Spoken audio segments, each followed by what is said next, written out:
Now, Joan and Sam, have you heard the back and forth? You know, people are calling for the head of Van Jones over there at CNN. Have you seen all the back and forth that was going on between Van Jones and Charlie Kirk in the days before the assassination of Charlie Kirk? Have you heard about that? Van Jones was calling him a racist. Yes. So I'm going to play some of this back and forth. Yeah. Van Jones is a moron, but okay. Well, listen, I think we all know that Van Jones is a moron. But, you know, one of the things that when these things happen, when somebody is assassinated and then you see what some of the anger and the vitriol was on the other side, you immediately start talking about, okay, well, what led to this? And Donald Trump, I played the statement of Donald Trump from the Oval Office in the previous hour. And I like what the president had to say about how our side, we've been called every name in the book. I mean, we talk about this all the time, so I don't want to belabor the point. Racist, Nazi, Hitler. I mean, it goes on. And even with some of the media coverage this morning on the assassination of Charlie Kirk, you have people talking about how controversial he was. And, you know, stating an opinion here in America should not be controversial, and you certainly shouldn't lose your life for it. But there's a lot going on in the days before this assassination yesterday. It was a big-time war of words between Charlie Kirk and Van Jones that does have many demanding that Jones be fired from CNN. And they got into it over the murder of the Ukrainian refugee stabbed in Charlotte. Charlie Kirk's initial comments, the video that you're going to see and hear is Charlie Kirk's initial comments followed by Van Jones, okay? And then back to Charlie Kirk in his response to what Van Jones had to say. I need a video here if I could. This is Charlie Kirk on the murder of Irina Sarutska. The narrative that they have pushed forward in the last 10 years is that there is a relentless assault against black people on behalf of white people. And the data does not show that. In fact, it's the exact opposite. White individuals are actually more likely to be attacked, especially even per capita, by black individuals in this country. People like Charlie Kirk, Van, they've been looking for opportunities to make this some sort of like reciprocal George Floyd situation.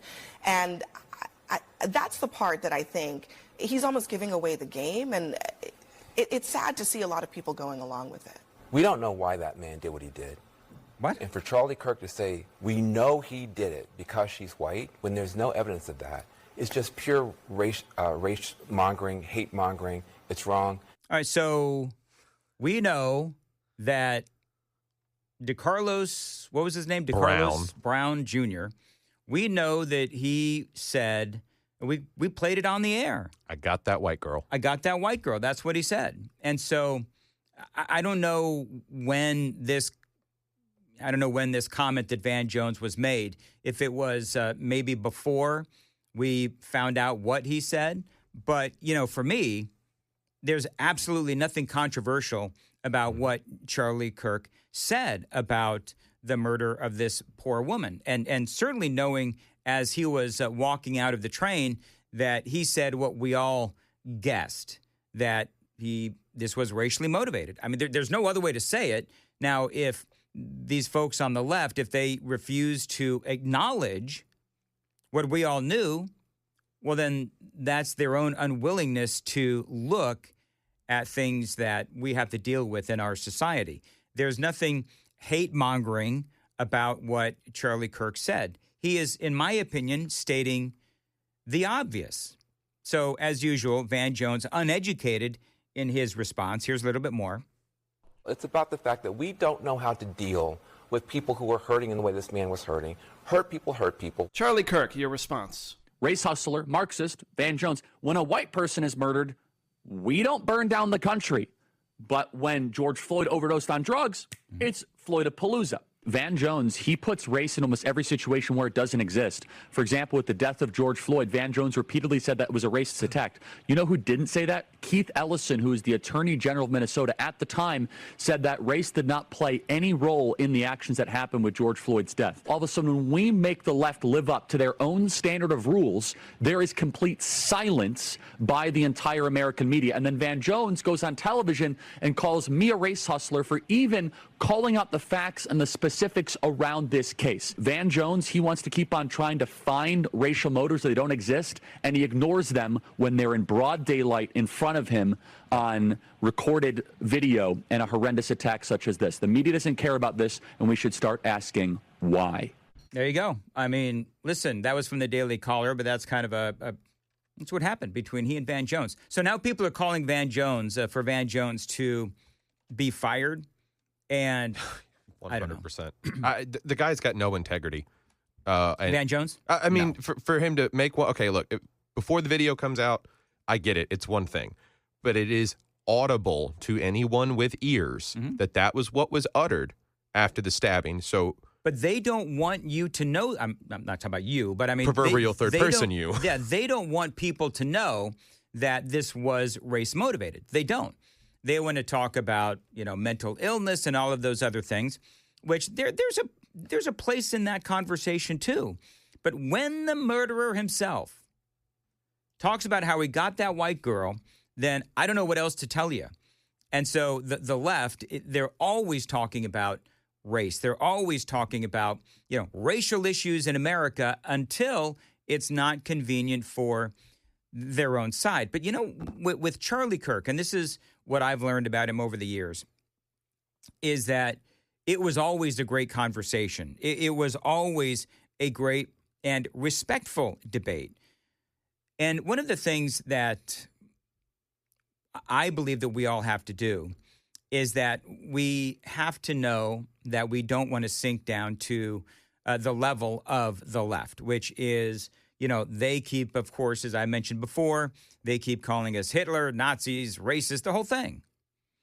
And honest to goodness, some of the comments yesterday, and we were talking about this before, some of the comments on the left after the assassination of Charlie Kirk, they were horrendous. Who was that clown suggesting that it could have been a supporter's gun that was fired? That was a guy on MSNBC. Who needs to be shut down as far as I'm concerned. They're complicit at what happened with the rhetoric that they use. Joan, there was so much stupidity yesterday that I had a hard time keeping up with it all. This was a guy by the name of, I think, is it Matthew Dowd? Dowd. Yes. Over on MSNBC.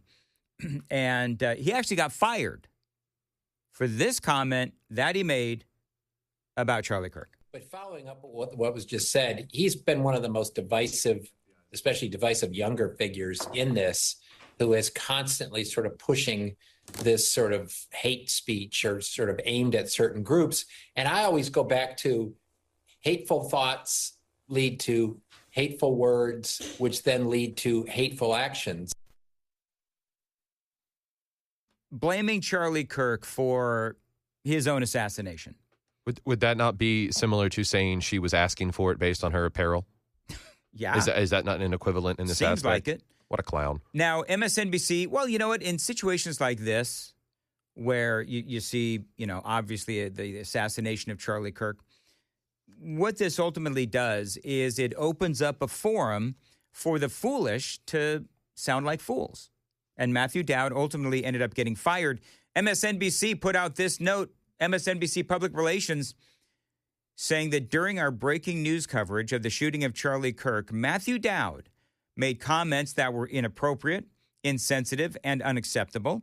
We apologize for his statements as has he. There's no place for violence in America, political or otherwise, and Matthew Dowd has been fired. Let's also not lose sight that today is 9/11. 24 years ago, you folks know, if you've been a longtime listener to the show and to the station, you know that I was in New York on 9/11, and I saw some horrific things when I was in New York on 9/11. And so I don't really feel like I want to go through the same story again and again. If you're new to the program, I was in New York, 9/11, and I saw horrible things, including the second plane going in, people falling from buildings. It is something that I will never forget. But what that really did teach me here 24 years on from 9/11 of 2001 is it taught me the value of life. And it taught me that, as Chris says all the time, not all heroes wear capes. You saw people going into the burning buildings to rescue firefighters and the like, going in to rescue as many people as they possibly could. And one of the things that I focused on in the days following 9/11, I spoke a lot about the heroes of that day and how horrific, obviously, it was. But I try to, in these times of trouble and despair, I do try to focus as best as I can on the good.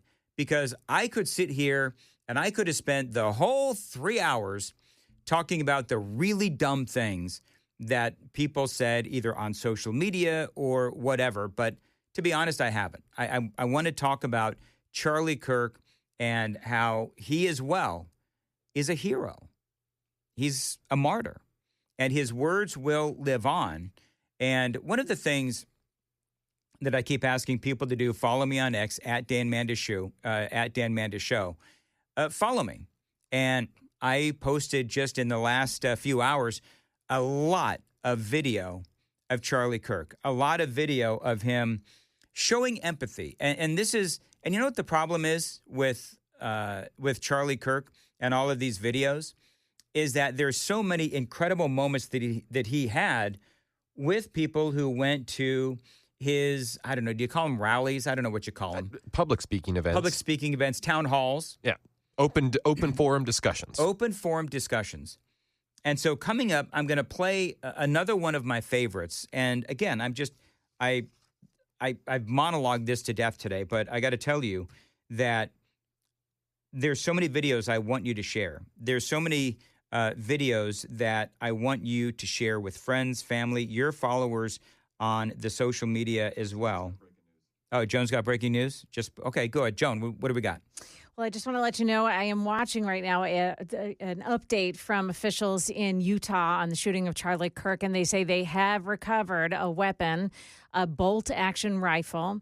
They have footprints. They have arm prints and fingerprints that they're sending out for analysis, and they feel very sure that they are going to be able to capture this person. Did they say anything about writing on the...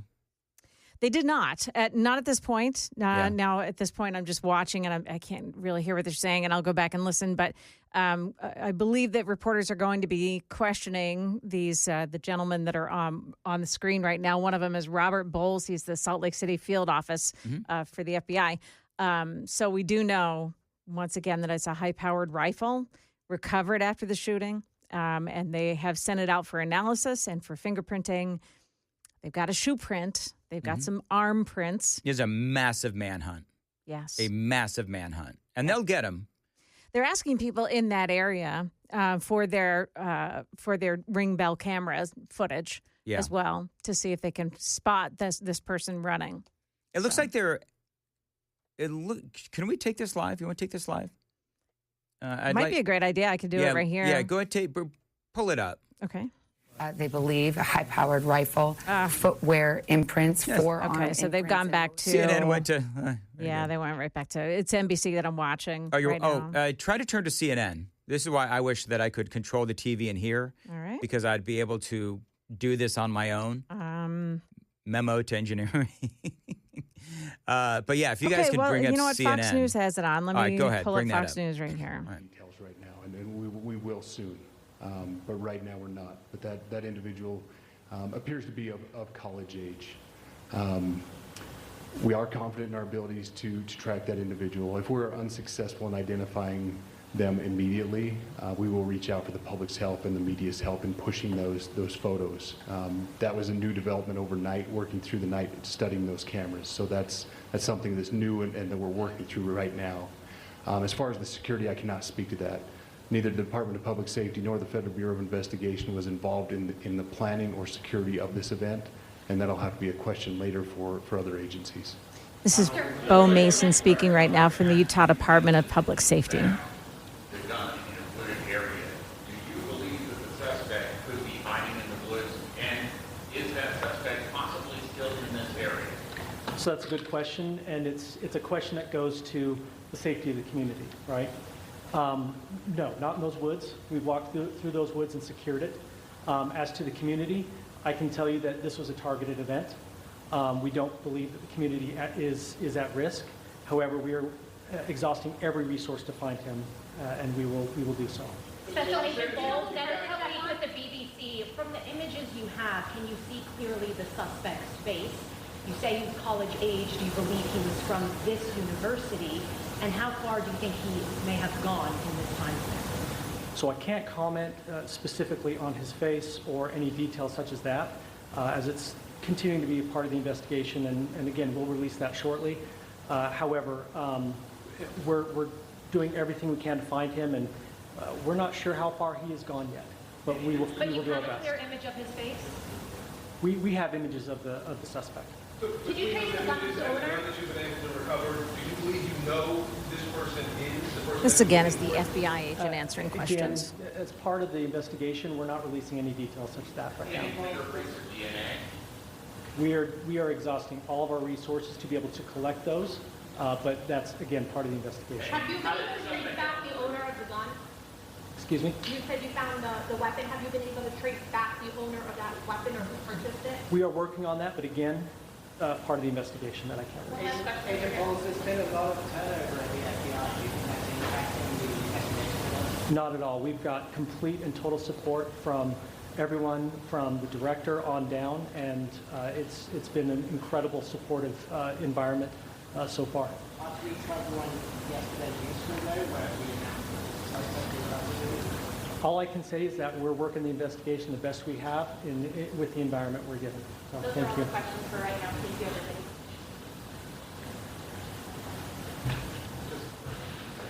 All right, is that it? It appears that yes, they are walking off the stage at the moment. So did they not give a description of the guy? They did not. They said they do have images of his face and that he appears to be a college-age person, but they wouldn't say whether that person was from right there in that college community or not. Well, that doesn't make any. Why would they not give? I mean, they're asking people to check their ring cams. Yeah. Why would they not give a description as to what the person looks like? Yeah. Probably don't want anybody helping him get away at this point. You think? I would, for something like this and the way that we have seen the vitriol on the other side and their reaction, I would anticipate that there would be sympathizers willing to house this individual and keep him away from the search parties. You know, based on what I've seen over the years, that actually would not surprise me. Mm-hmm. Some people are saying that the guy got away on a motorcycle. I don't know if that's true. Some people are also saying on the super text line that, because we've been talking about, we mentioned it briefly, about how people are saying this looks like a professional hit. Yes. And people are saying, well, if it was a professional, then he wouldn't have left so much behind. You know what I mean? Like fingerprints and all that. And if it was a professional, I would just say that there would have been a suppressor on the end of that rifle, silencing how loud it was. So it would be harder to tell the direction. There's no average Joe that's going to take a hit from 200 yards and hit somebody in their jugular vein. Not a chance. That was not a random hit. I don't know about professional, but if you're aiming for the head at 200 yards, it's going to drop and hit the neck. And there was next to no wind out there. Mm-hmm. Just like the gentleman that took a shot at Trump, it's not as hard as people think, sadly. Yeah. How far, do you remember how far, Joan and Sam, how far was that shot from Trump? 100 yards, right? 100 yards? Yeah. Okay. Because 100 yards, people said, and I don't, whatever, but I mean, people said that's not really that far. Yeah, and this was 200. So is 200 yards considered a long shot from an elevated roof? I would, as someone that's grown up around firearms and grown up with instruction and safety on how to handle them, yeah, I would tend to say no. A rifle like the one that they are alleging, that they have in their possession right now, is probably maxed out at around 500 to 700. Something similar, in the American-made side would be closer to 800 to 1,000. That's where you're talking skilled marksmen that were trained by the military. Well, the angle, however, I've heard a lot of discussion about the angle. So the gunman is up much higher. Yeah. Charlie Kirk has the cover over him from that tent. So it's unclear whether that person who's up on the roof has a clear shot of, clearly he doesn't have his head in focus. So, they're pointing down. Yeah. I heard John Solomon say last night that John Solomon, great investigative journalist. Yes. One of the things that he said was that the bullet ricocheted off of a bulletproof vest and bounced up and hit Charlie Kirk in that vein, that jugular. Was it jugular vein? Is that what you're saying? It looked. I'm no doctor, yeah, but it looked to me like it was the jugular. Mm-hmm. I watched, unfortunately, and I can't unsee it now. Right. The close-up video of where it hit him. Yeah. It wasn't a nick. No, I can't unsee it either. And folks, if you've got a weak stomach, just stay away from I think like 4 or 5 seconds, and it just all across the internet. It just bounced all over the place, and so it was on a reel, I think, and I just was on my phone, and boom, there it was, and so somebody said carotid artery could be. Yeah. I don't know, but it was clear. It was clear to me, and I said to my husband right after I watched that, I said, Charlie Kirk was dead before he hit the ground. Yeah. That was devastating. That one shot was devastating. Oh, yeah. 6564 says, as an avid hunter, 200 yards is not really that much of a shot, that tough of a shot. But, for a regular person like me, I mean, it would be. So this is obviously somebody who had a lot of experience with guns, clearly. And so they'll just continue to do the investigation. And I don't know, do you think they're going to find this guy? Do you think they're saying the words that FBI agent used was that they have very good video. Yeah. So I think they know. And they know who it is. And it sounds like they've probably got some DNA evidence. Oh, yeah. It's probably on that gun. Yes. So we'll have to, obviously this is going to be going on all day. So we'll continue to cover it for you. Wrapping up the broadcast. So, Joan, I think that it's been a great show.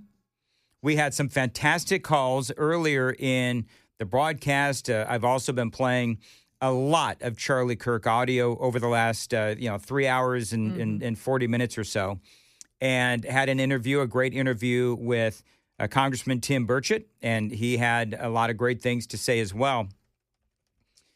I want to play this phone call that Murphy Show had yesterday in the hours after Charlie Kirk had been assassinated. It was from a young man, sounds like he's about, I think, 23, 24 years old, and Matt gave him some incredible counseling, and I feel like it deserves to be highlighted, obviously, on the afternoon show when it happened, but also here on the morning show, because I thought that Matt did an outstanding job. Listen. Nicholas is next. Hello, sir. Yeah. I'm a young conservative. I'm 24, and I'm sitting here in the car, and I don't know what to do with myself. I feel like we're just. I feel like there's one option. I don't think I can say it on the air, but I don't know where we go from here. Besides, it's the only thing I can think of. Nicholas, I don't know what you're talking about, but I will say this: that violence is not where we need to go. That's what the scumbags are doing. We win in the arena of ideas. We win by forcefully and proudly communicating our belief in this country, like Charlie did. We win by honoring his memory in that way. That's my opinion. The only thing I have to say about that is that they keep getting away with stuff like this all the time. We arrest the one person that did it, and we do that, but the people that celebrate what happened to him, he's really the one that brought me into the movement, which is why this really bothered. This really hit me. I don't think they should be able to get away with. I mean, it's free speech. They could say that, but I don't know. This is a hard thing to take. This is a hard thing to take. I hear you, brother. I wish I had the words to say something that would make your pain go away. I don't pretend to, Nicholas. I wish I did. I feel you, and I understand. What I hear in your voice, and tell me if I'm hearing it wrong, is you're disillusioned. Yeah, I don't know what to make of it. I really don't.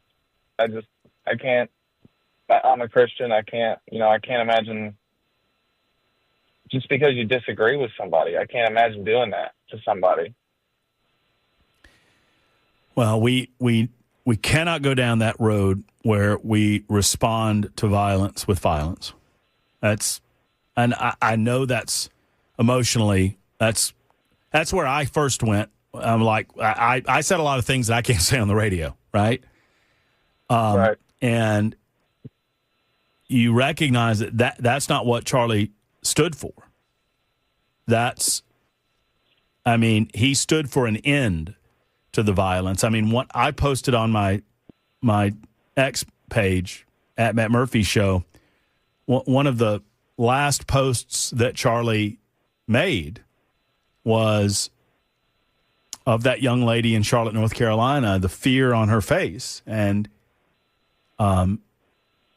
his post said simply, "America will never be the same." And that was 16 hours ago that he posted that. And I said, Charlie's now gone, and I think this is a change in America. This is a moment that we have as an opportunity, and we should not lose it through the emotional pull toward lashing back out at those that have done this to us. I understand. But here's what I will leave you with, Nicholas, and not to get, and I know we got to get to news, Ken, and I apologize, but Nicholas, here's what I will leave it with. Here's what I would say. You said you're 24 years old? Yeah. Nicholas, you are Charlie Kirk. You are Charlie Kirk. You hear me? Yes, sir. Honor that. Honor that. Thank you. I mean, just an amazing conversation between Matt and caller Nicholas. And the emotion in his voice. The emotion in his voice. We had a few of those this morning as well, Joan. And I know that, and people earlier, I had somebody call, and I forget exactly what he said, but he was sort of intimating about violence. And I need to echo what Matt said, which is that I know that it's unsatisfying. See, that's the problem, is that I'm like Matt, I'm right there with you. When I saw that little 4-second video, it's on the internet, where Charlie met his end, I was angry, I was upset, and I wanted that immediate gratification of just taking somebody out. Who is he? Who do I got to go get, right? But when we talk about the arena of ideas, that's how you win long term.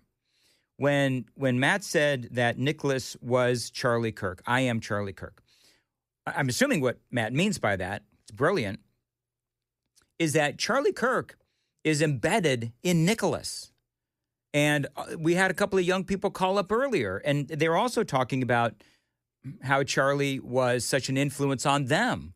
And they're Charlie Kirk as well, because Charlie's teachings are embedded in them, in their morality and in their character. And Charlie Kirk would be the first guy to tell you not to resort to violence. Guy said earlier, he said that he had 3 kids, I think, earlier. Right, Joan? Guy said he had 3 kids, and he felt like all is lost and society is not lost. And what I said to him was that it's not. Because in his home, he's got 3 young minds that need to be molded into what Charlie Kirk stood for and what he stood for as a young father of 3. And so I understand that at times it does feel like all is lost and society is lost and all of these other things. And I get that. I get that feeling. But here's the good news. We have all of those tapes. We have all of those social media posts. We have all of those interviews of Charlie Kirk saying incredible things that helped to mold a new generation of conservatives. And that audio, that content is never going away.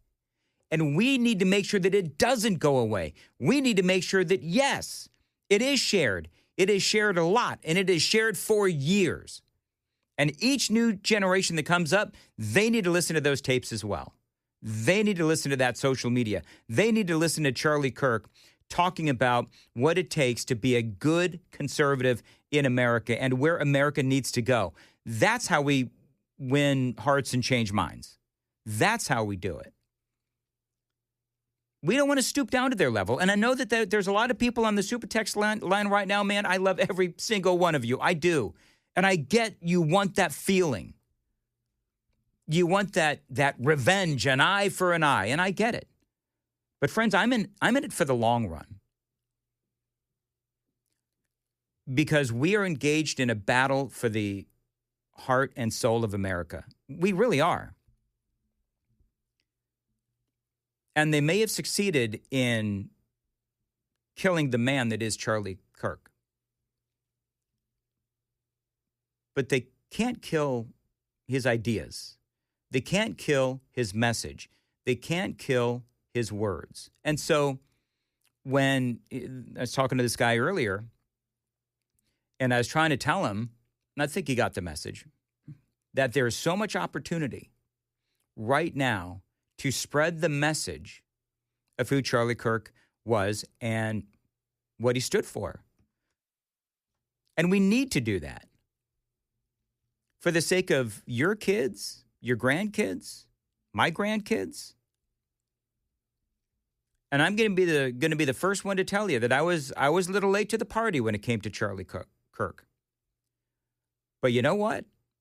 When I listen to the tapes of Charlie Kirk, I hear Rush Limbaugh 20, 30, 40 years ago. That's what Charlie Kirk meant to this younger generation, for you older folks. And so we need to make sure, and this is my last plea, I've been saying this all day long, been listening to me for the whole 4 hours.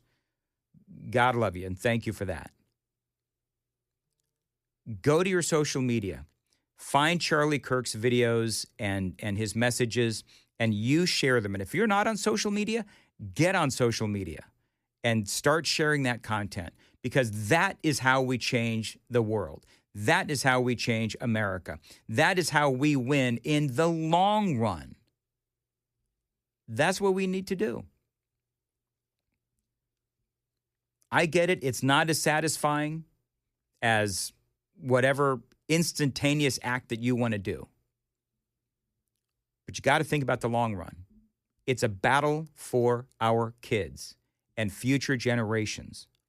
And whether it is Charlie Kirk, whether it is all of the other conservative commentators that are out there, including right here on WTN. These are things that we need to keep an eye on, the future, because that other side, they are imploding. And us, we'll continue with the message. And by the way, speaking of the message, Joan. Yes. Chris Hand is coming up next. He is. whew, and Chris has been through it, friends. I mean, he really has. And Chris has been through so much that when I think about what Chris has been through, because he used to work with Charlie Kirk, it brings a tear to my eye. So you want to stay close for Chris Hand. We've got a lot more straight ahead on Super Talk 99.7 WTN. Chris Hand is coming up next. Thank you, friends, for listening today. And I want to leave you with one final video and audio bite from Charlie Kirk talking about the spiritual battle that we are going on right now, that is going on right now in America. And the enemies are wokeism or Marxism combining with Islamism to go after what we call the American way of life. And the American way of life is very simple. I want to be able to get married, buy a home, have kids, allow them to ride their bike till the sun goes down, send them to a good school, have a low-crime neighborhood, not to have my kid be taught the lesbian, gay, transgender garbage in their school, while also not having them have to hear the Muslim call to prayer 5 times a day. That's important. We want the American way of life, which is, by the way, Christendom. Christians, our sacrifice, our toil, our vision, the outgrowth of the scriptures gave us Western civilization. And this is where I think is a great rallying cry. Doesn't matter if you're Hispanic, doesn't matter if you're Asian, doesn't matter if you're black or white. Everybody, if you are Christian and Jesus Christ is your Lord and Savior, these two threats are combining forces to come after us. And it's time that the church stands and rises up against it. Yep.